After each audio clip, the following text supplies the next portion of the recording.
ప్రతి సంసారంలోనూ మా కథలే వినిపించాలి.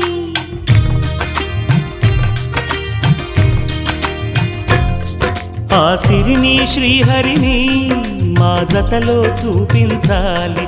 శ్రీకాంతుల కొలువంటే మా కాపురం అనిపించాలి. మా ముంగిలిలోన పున్నమి పూల వెన్నెల విరియాలి.